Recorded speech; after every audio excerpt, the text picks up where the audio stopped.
First వీడియోలో about H1B how to apply for application ఈ 4 steps finish చేశాను. H1B process గురించి నేను 3 స్టేజెస్గా డివైడ్ చేసుకున్నాను. ఫస్ట్ స్టేజ్లో వచ్చేసి H1B అంటే ఏంటి. Welcome back to my channel Pravalika's USA diaries. So నేను ఇప్పటి వరకు చేసిన జస్ట్ 2 వీడియోస్ పోస్ట్ చేశాను ఆర్ 3 వీడియోస్. చేసినవన్నీ జస్ట్ ఫన్ కోసం చేశాను. So now I want to get in to something that's useful for everyone. So నేను ఏం చేద్దాం అనుకుంటున్నానంటే H1B ప్రాసెస్ గురించి చెప్పాలనుకుంటున్నాను. బికాజ్ నేను ఇన్స్టాగ్రామ్లో క్యాజువల్గా నా ఇమిగ్రేషన్ ప్రాసెస్ ఎలా అయింది అండ్ లేటెస్ట్ అప్డేట్స్ ఏంటి H1B దాన్ని క్యాజువల్గా రీల్ చేస్తే కొంచెం ఎక్కువ మంది చూసి నన్ను రీచ్ అవుట్ అయ్యారు. H1B ప్రాసెస్ ఏంటి, రిక్వైర్డ్ డాక్యుమెంట్స్ గురించి చెప్పండి, మాకు ఇలాంటివి కొంచెం యూస్ఫుల్ ఉంటుంది అని చెప్పి. సో నేను అనుకున్నాను ఎందుకు వై నాట్ ఒక్కొక్కరికి మెసేజ్ చేసే బదులు వీడియో చేస్తే నాకు యూస్ ఉంటుంది, చాలామందికి హెల్ప్ చేయొచ్చు అని అనిపించి నేను స్టార్ట్ చేశాను. Let's get in to the video. ఈ H1B ప్రాసెస్ గురించి నేను 3 స్టేజెస్గా డివైడ్ చేసుకున్నాను. ఫస్ట్ స్టేజ్లో వచ్చేసి H1B అంటే ఏంటి, H1Bకి ఎలా అప్లై చేయాలి అండ్ ఎవరు అప్లై చేస్తారు. థర్డ్ వచ్చేసి రిక్వైర్డ్ డాక్యుమెంట్స్ ఏంటి అప్లై చేసేటప్పుడు. అండ్ థర్డ్ థింగ్ వచ్చేసి అప్లికేషన్ వేయడం, ఎలా అప్లికేషన్ వేస్తారు అని చెప్పేసి. ఈ 4 స్టెప్స్ ఫస్ట్ వీడియోలో చెప్తాను. అండ్ సెకండ్ వీడియోలో వచ్చేసి ఐ కవర్ అబౌట్ స్టాంపింగ్ గురించి కవర్ చేస్తాను. సెకండ్ డేస్ 160 ఎలా ఫిల్ చేయాలి, తర్వాత డేస్ 160 అంటే ఏంటి, ఎలా ఫిల్ చేయాలి, థర్డ్ స్టెప్. ఫోర్త్ స్టెప్ వచ్చేసి స్లాట్ ఎలా తీసుకోవాలి. ఇవన్నీ 4 ప్రాసెస్ చాలా సింపుల్గా చెప్పేస్తాను సెకండ్ వీడియోలో. ఇంకొక థర్డ్ వీడియో వచ్చేటప్పటికి నా వీసా ఇంటర్వ్యూ ఎక్స్పీరియన్స్ ఎలా అయింది H1Bకి అండ్ ఇమిగ్రేషన్ ఎక్స్పీరియన్స్ ఎలా అయింది, కొన్ని టిప్స్ ఎలా చేసుకుంటే RFEs కానీ క్వైరీస్ పడకుండా ఉంటాయని చెప్పి చెప్తాను. So first of all H1B అంటే ఏంటి. సో H1B వచ్చేసి foreign temporary work based visa అనమాట. అది అందరికీ రాదు. ఎవరైతే యుఎస్లో ఆల్రెడీ మాస్టర్స్ చేసి వాళ్ళకు ఒక జాబ్ వచ్చి ఇక్కడే కంటిన్యూ అవ్వాలనుకుంటున్నారు, కొన్ని ఇయర్స్ కానీ ఇక్కడే ఉండాలనుకుంటున్నారు ఆన్ వర్క్ వీసా అంటే మాత్రం ఈ H1B అప్లికబుల్ అవుతారనమాట. అండ్ ఇంకొకటి వచ్చేసి ఇండియా నుంచి కూడా ఇక్కడికి వచ్చే వాళ్ళు ఉంటారు. వాళ్ళు ఏంటంటే ఇండియాలో జాబ్ చేస్తూ యుఎస్కి రావాలనుకుంటున్నారు కదా, వాళ్ళకు కూడా H1B ఉంటుంది. సో టోటల్గా ఇయర్లీ 65,000 H1Bs మాత్రమే ఉంటాయి. ఆ 65,000 H1Bs వచ్చేసి ఇలా మాస్టర్స్ చేసి ఉండే వాళ్ళకిను ప్లస్ ఇండియా నుంచి రావాలనుకునే వాళ్ళకి, వర్క్ బేస్డ్ వీసా కావాలనుకున్న వాళ్ళకి H1B ఇస్తారనమాట. ఇది ఫస్ట్ 3 ఇయర్స్ ఉంటుంది. ఫస్ట్ 3 ఇయర్స్ ఉంది, దాని తర్వాత 6 ఇయర్స్ కూడా ఎక్స్టెండ్ చేసుకోవచ్చు. సో 3 ఇయర్స్ తర్వాత రెన్యువల్ చేసుకుంటే ఇంకొక 3 ఇయర్స్ వస్తుంది అనమాట. సో టోటల్ 6 ఇయర్స్ ఉంటుంది ఈ H1 మీద. బట్ మాస్టర్స్ PhD చేసే వాళ్ళకి ఇంకా కొన్ని ఎక్స్ట్రా ఉంటాయి, కొన్ని ఎక్స్ట్రా స్లాట్స్ ఉంటాయి. సో టోటల్ ఇయర్లీ 65,000 H1Bs ఇస్తారనమాట ఓవరాల్ టు H1B లాటరీలో ఎంటర్ అయిన వాళ్ళకి. సో ఈ H1B అనేది లాటరీ సిస్టమ్. సో నీకు కావాలి అంటే ఊరికే వచ్చేదు, నీకు ఒక ఎంప్లాయర్ ఉండాలి. ఆ ఎంప్లాయర్ ఏం చేస్తారంటే నీ H1 నేను సో అండ్ సో పర్సన్ నా కంపెనీకి అవసరం, తన రోల్ ఏంటి, తను ఏం చేస్తుంది, మా కంపెనీలో వర్క్ చేసుకోవాలనుకుంటున్నాం, సో తన వర్క్ వీసా కావాలి అని చెప్పి కంపెనీ వాడు మన కోసం H1B లాటరీ సిస్టంలోకి మనల్ని ఎంటర్ చేస్తారు. ఓకేనా, అది H1B అంటే. How to apply to H1B.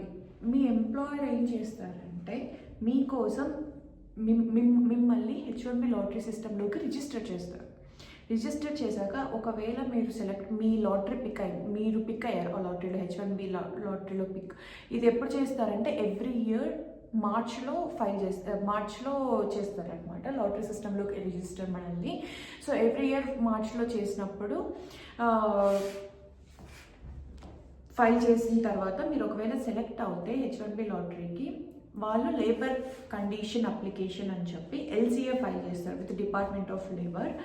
Employer submit చేసిన తర్వాత ఈ ఫామ్ I-29 అంటారనమాట. ఈ ఫామ్ I-29 వచ్చేసి USCISకి ఫైల్ చేస్తారు. ఫైల్ చేశాక ఒకవేళ అప్రూవ్ వచ్చింది నో ఇష్యూస్, RFE రాలేదు, ఇంకేం ఏ ఇష్యూస్ రాలేదు. సో స్ట్రైట్ మీకు అప్రూవల్ వచ్చేసింది. సో కొందరికి 1 month పడుతుంది, ప్రీమియంలో చేస్తే 15 daysలో వచ్చేస్తుంది. బట్ యూజువల్లీ కంపెనీస్ ఫస్ట్ H1కి ఫస్ట్ టైం H1Bకి ప్రీమియం చేయరు, ఓన్లీ ప్రీమియంకే చేస్తారు. ఓన్లీ సెకండ్ టైం రెన్యువల్ కానీ ట్రాన్స్ఫర్ ఉన్నప్పుడు మాత్రమే చేస్తారు. అది నేను తర్వాత మాట్లాడతా. సో ప్రెసెంట్ అయితే ఫస్ట్ టైం H1Bకి most of the companies normal ప్రాసెసే ఫాలో అవుతాయి. సో కొందరికి 1 monthలో వచ్చేయచ్చు, కొందరు 2 months రావచ్చు, కొందరు 6 months కూడా పట్టచ్చు. అది మనం చెప్పలేమన్నమాట. నీకు ఎన్ని రోజులు పడుతుంది అంటే మాత్రం మనకు తెలియదు ఎన్ని రోజులు పడుతుందని. సో ఒకవేళ మీరు ఆల్రెడీ యూఎస్లో ఉంటే అప్రూవల్ వచ్చేసింది మీకు, ఓకే, మీరు H1B అప్రూవ్ అయిపోయింది. సో అది ఎప్పుడు స్టార్ట్ అవుతుంది అంటే లెట్స్ సే 2022 మార్చ్లో మీకు పిక్ అయింది. అది మీకు స్టార్ట్ అయ్యేది సేమ్ ఇయర్ అక్టోబర్ నుంచి స్టార్ట్ అవుతుంది after approval. Let's say October కంటే ముందే మీకు అప్రూవల్ వచ్చేసింది అనుకో, H1B approval, then you will start it from same year October 2022 నుంచి స్టార్ట్ అవుతుంది. లెట్స్ సే అక్టోబర్ 2022 తర్వాత వచ్చింది మీది, కానీ లేట్గా వచ్చినా సరే మీ అప్రూవల్ అక్టోబర్ 2022 తర్వాత వచ్చినా సరే, ఈ లెట్స్ సే నవంబర్లో వచ్చింది మీకు అప్రూవల్, కానీ మీ H1B అప్రూవల్ ఆ టైంలో అయినా కానీ అక్టోబర్ నుంచి మీ టైం స్టార్ట్ అయిపోతుంది ఫర్ H1B. సో H1Bలో మీరు ఆల్రెడీ అక్టోబర్ ఉన్నారు, నవంబర్ కూడా ఉండేస్తుంది. మీరు అప్రూవల్ లేట్గా వచ్చింది కదా అని చెప్పి ఇదేమి ఈ టైం ఏం మీకు మిగలదు. సో అదనమాట. మీరు చేంజ్ ఆఫ్ స్టేటస్ జరుగుతుంది from what ever, from F1 to H1 కానీ, లేదంటే ఫస్ట్ టైం H1B వచ్చినా ఫస్ట్ టైం H1B వచ్చి ఉంటుంది. చేంజ్ ఆఫ్ స్టేటస్ జరుగుతుంది. But for example let's say you are in యూఎస్లో ఉన్నారు, మీరు ఇండియాకి వెళ్ళి రావాలనుకుంటున్నారు. మీ H1 చేంజ్ ఆఫ్ స్టేటస్ జరిగిన ప్రతిసారి you have to get the stamping done from your home country నుంచి తెచ్చుకోవాలి. ఫర్ ఎగ్జాంపుల్ నేను ఇండియా నుంచి, సో నేను ఇండియాకి వెళ్ళి నా H1B స్టాంపింగ్, ఇన్ కేస్ నేను ట్రావెల్ చేస్తే ఇండియాకి వితౌట్ స్టాంపింగ్ నేను రాలేను, బికాస్ నేను చేంజ్ ఆఫ్ స్టేటస్ జరిగిపోయింది. సో నా వీసా H1B మీద కూడా ఉండాలి. F1 వాళ్ళు రివోక్ చేసి H1 ఇస్తారు నాకు. సో నాకు ఖచ్చితంగా స్టాంపింగ్ ఉండాలి ఇండియాకి వెళ్ళినప్పుడు. స్టాంపింగ్ వచ్చినప్పుడు నాకు 3 yearsకి వస్తుంది. 99% ఆఫ్ ద కంపెనీస్ 3 yearsకి ఇస్తారు స్టాంపింగ్ వ్యాలిడ్. కొన్ని కంపెనీస్ 1 year కూడా ఇస్తారు. సో మా కంపెనీ నాకు 3 yearsకి ఇచ్చింది. సో నేను 1 year తర్వాత వెళ్ళాను. సో 1 year అయిపోయాక నాకు రిమైనింగ్ 2 yearsకి వీసా వస్తుంది అనమాట H1. సో ఆ వీసా మీద నేను ట్రావెల్ చేసిన ప్రతిసారి నాకు స్టాంపింగ్ అక్కర్లేదు. కంపెనీ మారినా సరే నాకు స్టాంపింగ్ అక్కర్లేదు most of the times, because company change అయినప్పుడు నేను ట్రాన్స్ఫర్ అయ్యాను డిఫరెంట్ కంపెనీకి అని చెప్పొచ్చు. And you can show them I-797 transfer notice అనమాట ఆ ఇమిగ్రేషన్ టైంలో. సో స్టాంపింగ్ అక్కర్లేదు. బట్ ఆ 3 years తర్వాత మీ వీసా ఎక్స్పైర్ అయిపోయిన తర్వాత ఇండియాకి వెళ్తే మళ్ళీ స్టాంపింగ్ చేసుకొని రావాలి. అదనమాట H1B. How to apply for H1B process ఏంటి వచ్చేసి అది. తర్వాత రిక్వైర్డ్ డాక్యుమెంట్స్ వచ్చేటప్పటికి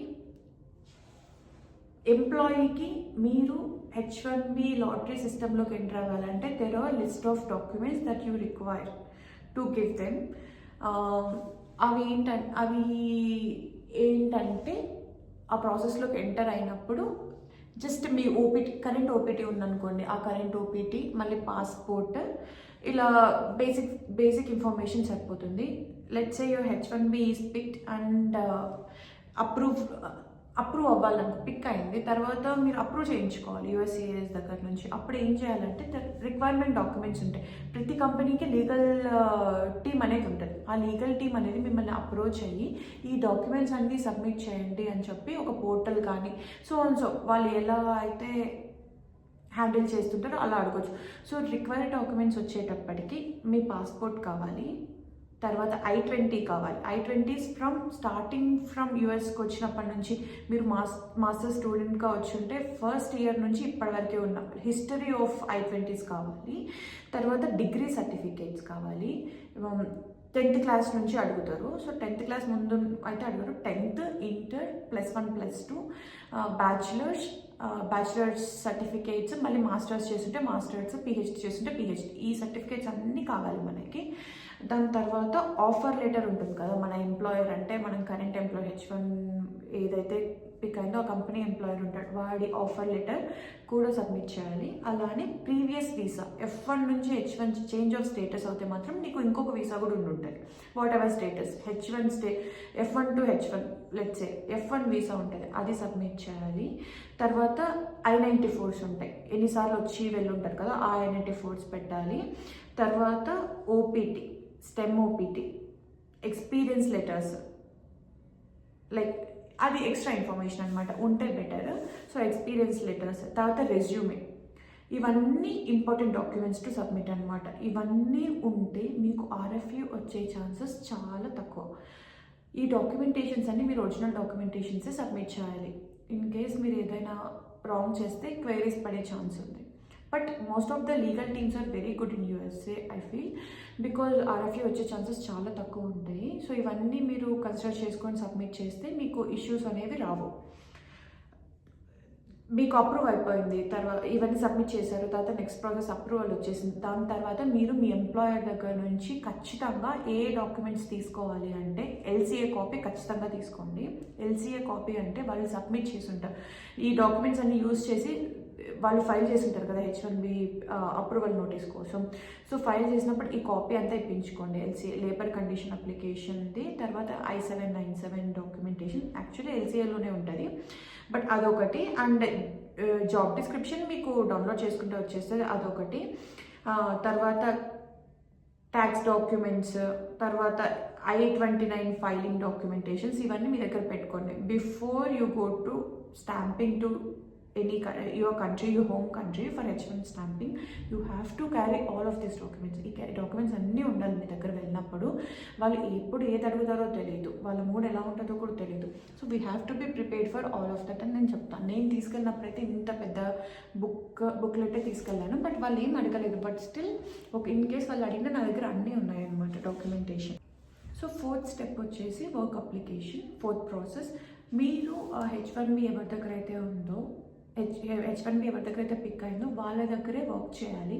ఇన్ కేస్ మీకు ఇంకొక జాబ్ వచ్చింది, దాని తర్వాత మారాలనుకుంటున్నారు, అప్పుడు ఆ కంపెనీ వాళ్ళు డిఫరెంట్, ఇప్పుడు ఏ కంపెనీ నుంచి B కంపెనీకి చేంజ్ అవ్వాలనుకుంటున్నారు. So A and B has to file a transfer from A to B అనమాట. సో ఈ ట్రాన్స్ఫర్ అప్రూవ్ అవుతేనే మీరు ఆ Bకి వర్క్ చేయగలుగుతారు. ఒకవేళ ఈ ట్రాన్స్ఫర్ ప్రాసెస్ కంప్లీట్ అవ్వలేదు అనుకోండి, ఇది యూజువల్లీ ప్రీమియం ట్రాన్స్ఫర్ అయి ఉంటుంది, 15 daysలో అయిపోతుంది. సో ఒకవేళ ఇది ట్రాన్స్ఫర్ ప్రాసెస్ సో రీజన్స్ వల్ల స్టాప్ అయిపోయింది, you cannot go to B company without transfer, without H1B transfer. Okay, అది very important point to note. దాని తర్వాత స్టాంపింగ్కి వెళ్ళేటప్పుడు రోల్, లొకేషన్ అండ్ శాలరీ అవన్నీ మీట్ అవ్వాలి. ఎంప్లాయ్మెంట్ వెరిఫికేషన్ లెటర్ ఇది కూడా తీసుకెళ్ళాలన్నమాట స్టాంపింగ్కి వెళ్ళేటప్పుడు. ఇంకంతే.